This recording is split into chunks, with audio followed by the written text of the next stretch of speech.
Okay, so this should be a blast from the past. This is your remediation on 4.4 factoring, and this is what we're referring to as basic factoring. It doesn't mean it's easy, it just means it's, the factoring from last semester.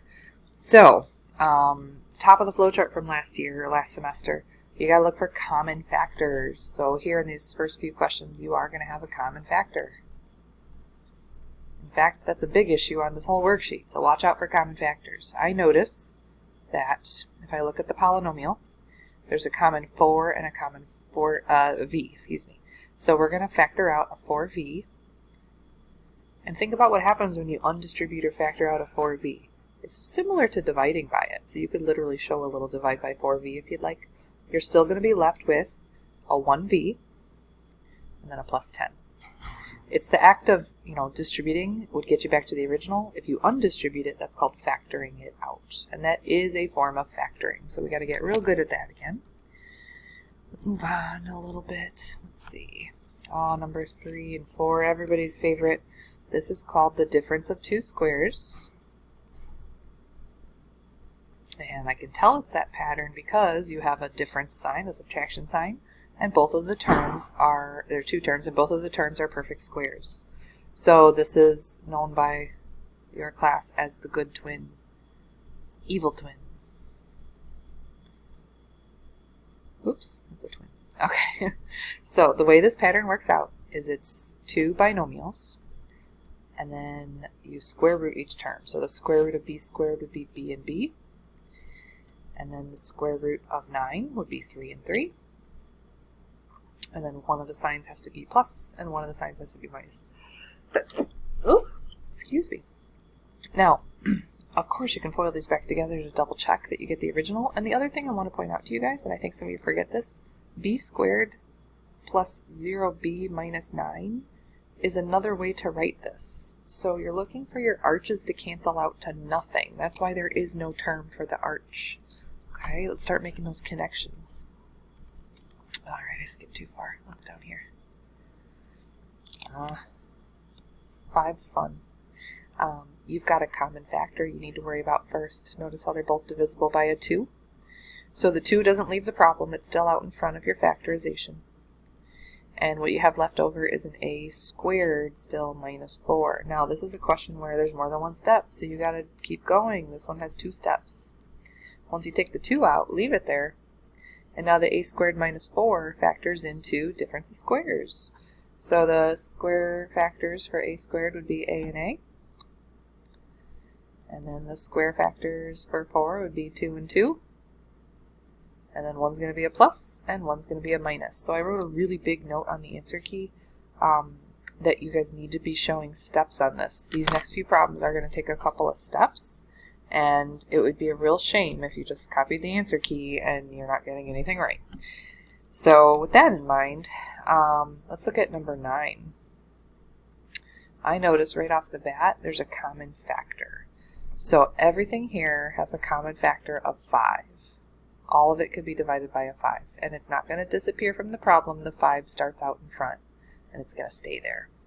Now, first step, taking the 5 out. That leaves you with the trinomial this time, x squared. Let's see, it's a minus 12x. And then, let's see, that'd be 27? Hope that's right. I don't have a calculator. That's okay. So now, your trinomials are the normal types of factoring where you guys always think about reverse FOILing. So you start with what times what will give me x squared, and that's an easy answer of x times x. Now you're going to jump to the end of the problem. You're going to say, what times what will give me a positive 27? And I know my signs have to be the same. So whether they're positive, positive, or negative, negative, I kind of have to look at the rest of the puzzle. It's got to add up to a negative 12. So what if we made them both negative signs and we made them 9 and 3? This is how I know we're right. I'm going to check my arches. This arch is a negative 9x. And then this arch is a negative 3x. And if you add these two arches together, you totally get the negative 12x in the middle. So these questions are going to be a little complicated because they have more than one step. So again, this one had 2 steps. There's a big note on your answer key about this, so watch out. Alright, then Okay, so first, I'm trying to edit this video, so if I just screwed it up royally, I apologize. Alright, number 13 does not have a common factor this time, so we're kind of just forced to reverse FOIL it, which means I gotta do a little guessing. So 6m squared, there's more than one way for us to multiply together and get a 6m squared. It could be 6m and 1m. Could also be a 3m and a 2m. And because of our experience, we know that 3 and 2 are probably more likely to be utilized because the far away factors typically don't work unless you're looking for a really big number. Not always, but typical. Alright, now let's talk about this negative 24. First thing I notice is I'm going to need one positive sign and one negative sign to multiply to a negative value. 24 has some options, right? 24 and 1, and 12 and 2, 6 and 4, and 3 and 8.